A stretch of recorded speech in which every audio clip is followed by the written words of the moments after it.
ไปห้องนู้นก่อนได้นะนั่งเราตรงนี้เลยไป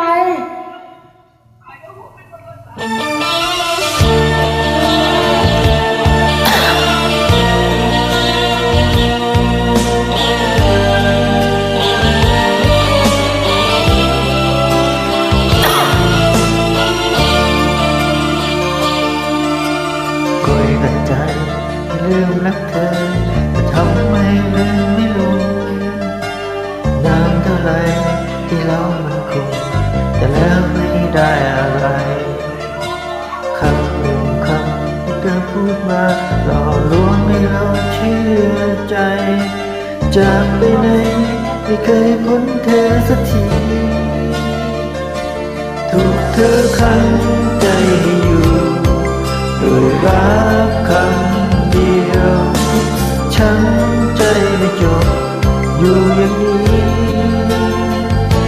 เมื่อเธอนั้นมีคนใหม่แต่ฉันไม่มีเธอพ้นทางไปที่ดีต่างกับฉันเพราะฉันไม่มีที่ไปเหมือนเธอนั้นไปเพราะไม่เคยรักใคร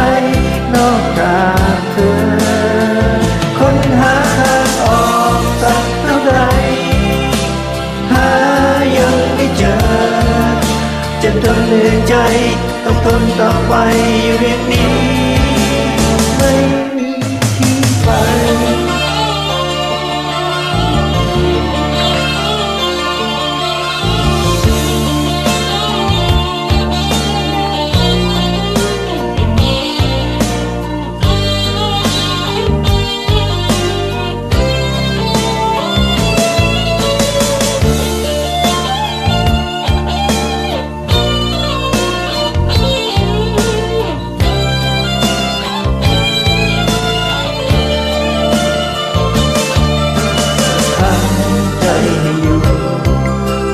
รักคำเดียว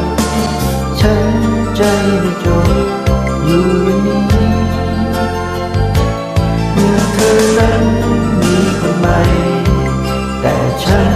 ไม่มีเธอพบทางไปที่ดีต่างกับฉันเพราะฉันไม่มีที่ไป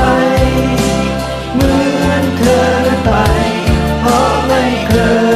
ยรักใครนอกจากเธอค้นหาทางออกสักเท่าไหร่หายังไม่เจอแต่จนเหนื่อยใจต้องทนต่อไปอยู่อย่างนี้เพราะฉันไม่มีที่ไป